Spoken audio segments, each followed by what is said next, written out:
This is Covering the Spread, part of the FanDuel Podcast Network.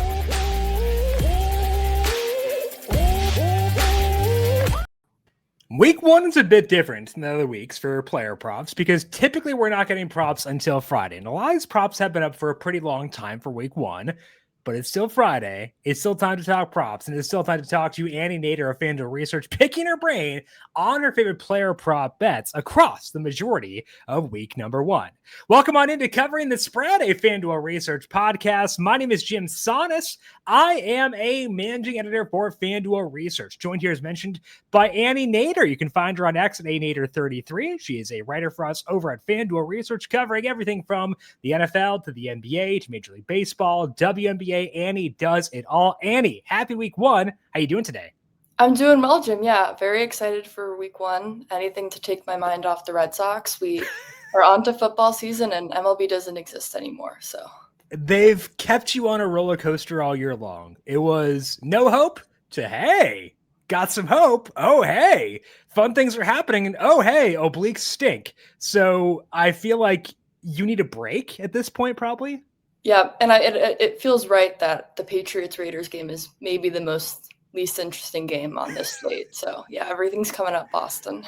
I am not going to tell you which bet I have in that game because it might not be super pleasing for all the Boston fans out there as well. So we'll disregard that one and just stick to props instead. And we'll get a Drake May rushing prop in there at some point. Before today, we're going to talk to Annie about her read on the week one slate, talking not just about how to tweak things for week one, but also her read on some fluid situations entering this week, some yardage props, touchdown bets, and favorite SGP for week number one. But first, a reminder to make sure you're subscribed to the Covering the Spread podcast feed wherever you get your podcasts. NFL Week 1 preview with Minty Bets went up on Thursday. College football Week 2 with Kent Padgett was on Wednesday as well. Both those shows here on the Covering the Spread podcast feed. And we'll have 5 shows for you next week, including a breakdown of Monday Night Football, Vikings versus Bears up on Monday.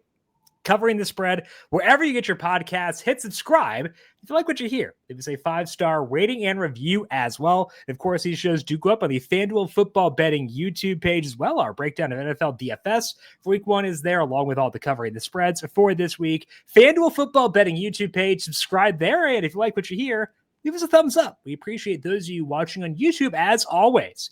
FanDuel is making week one even bigger with a chance to win a share of $2 million in bonus bets every game day. That's right, $2 million. Here's how it works. Opt in and place an anytime touchdown bet on any NFL week one primetime game, including tonight's matchup, using your profit boost. And if the player you pick scores either the first or the last touchdown of the game, you'll win a share of $2 million in bonus bets. First touchdown, you're in. Last touchdown, you're in. Both, even better. It's just one more reason to bet on the NFL with FanDuel. So whether you've got the feeling about that opening drive or you're banking on a clutch finish, now's the time to get in the game. FanDuel, an official sportsbook partner of the NFL, must be 21 plus and present in select states. For Kansas, in affiliation with Kansas Star Casino, or 18 plus and present in DC, Kentucky, or Wyoming. Opt-in required. Must apply profit boost token on select market. Prize pool to be split equally among all eligible participants who made the correct first or last touchdown pick. Bonus issued is now withdrawable bonus bets, which expire in 21 days after receipt. Restrictions apply. See terms at sportsbook.fanduel.com. Gambling problem? Call 1-800-GAMBLER.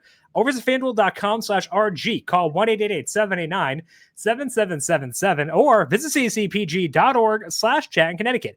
Visit M&D Gambling Help.org in Maryland. Hope is here. Visit gamblinghelplinema.org or call 800-327-5050 for 24/7 support in Massachusetts, or call 1-877-8-HOPE-NY or text HOPE-NY in New York. Annie, let's begin things here more holistically and talk about week one. It's a weird week for sure.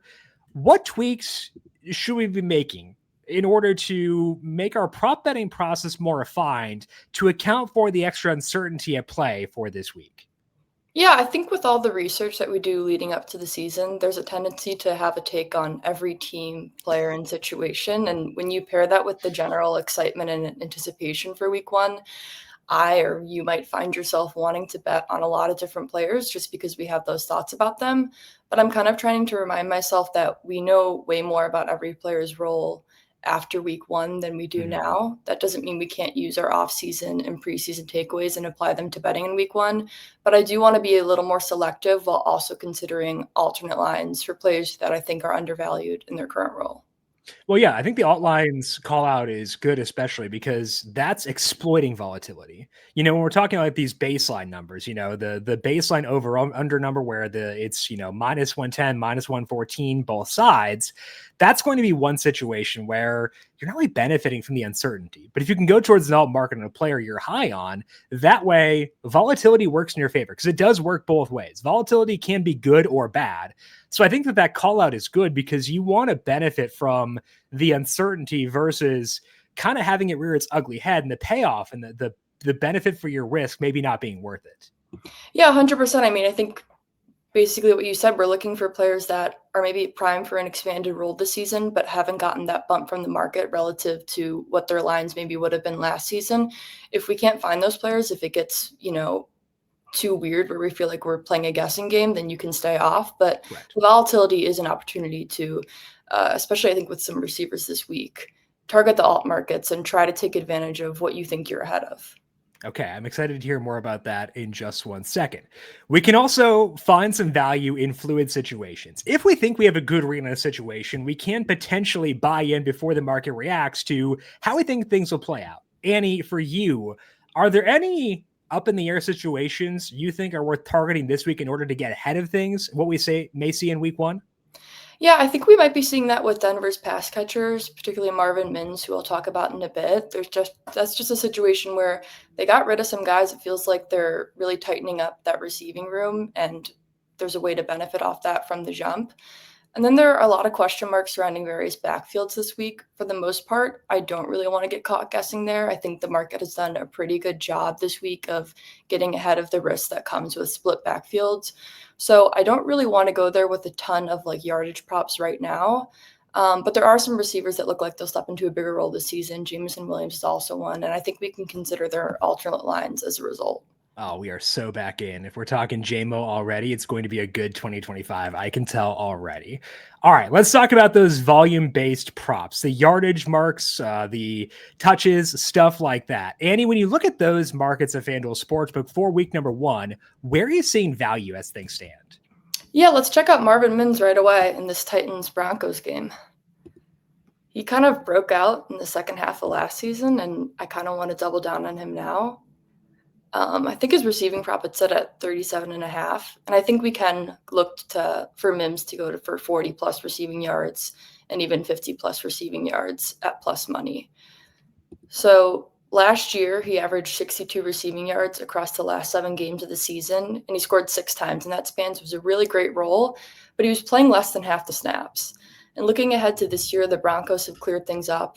No longer have Devon Bailey or Humphrey, and not to say that those guys were big threats who were putting up big numbers, but when you pair that with the awesome usage that Mims was getting in the preseason, all these signs kind of point to him having an expanded role this year. So with his yardage line set pretty low, more in line with what he was doing in the second half last year, but if we're have him due for a way higher snap count this year, I do think targeting him at 40 plus, 50 plus, even 60 plus is worth it. Obviously, Broncos are big favorites here, so the Broncos might not have to pass it a whole ton, but I do still think, it's a great matchup, and this is a spot where I want to target the alt market.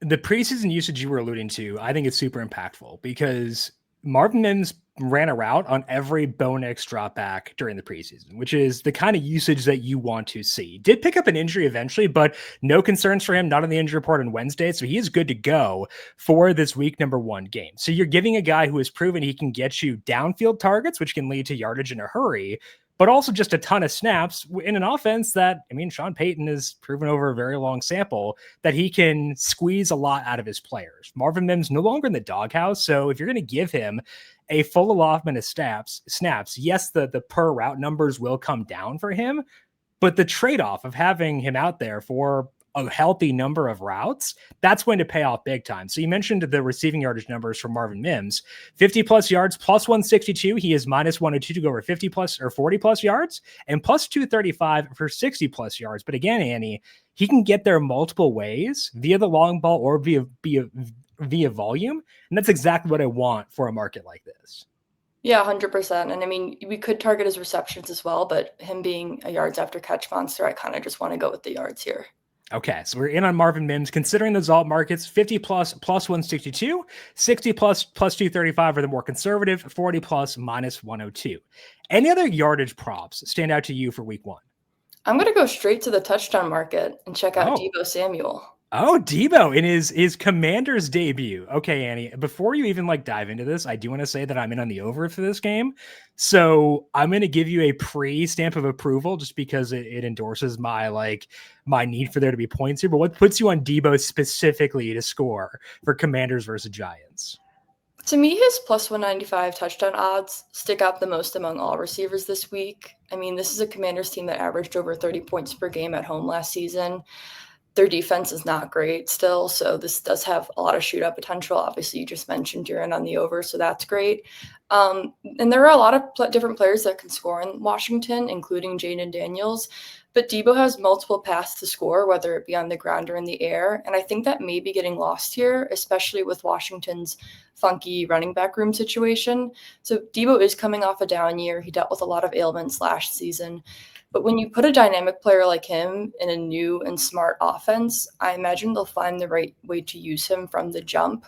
So that's kind of what puts me on him here at nearly plus 200 odds. Is a pretty good shake for someone who has a lot of ways to score. You think back to the Commanders last year, and they had Terry McLaurin, who's kind of like this traditional outside wide receiver. There wasn't a lot else behind him, and I think that kind of allowed us to forget how creative Cliff Kingsbury can be as an offensive coordinator. Back in the day, when he was with the Cardinals, we'd see weird jet sweeps to Rondale, more like these crazy kind of creative touches, and you're giving him a chess piece like Deebo Samuel. And I think we could see that creativity for Cliff kind of crawl back into our collective conscience once again. Just because we didn't see it last year with him doesn't mean it's not in the bag for Cliff Kingsbury. So I think that buying into them with Deebo, given the fun stuff that he can do, and given that Terry McLaurin did miss most of camp, I think that's a pretty fun setup for him at plus 185. 100%. And this is another situation where Chris Rodriguez is getting a lot of juice as a potential touchdown scorer. But that's one where I do feel like I'm still kind of guessing a little bit. With Deebo, I don't feel like I'm guessing. I feel like I'm just the value on his odds. Everything tied to that backfield's a guess, and it drives me insane. I've mentioned before in the show that I've built out an anytime touchdown model for this year. Having to project out receiving and rushing touchdown market shares for this team, it might have been the worst of all the teams as far as a total nightmare across the board.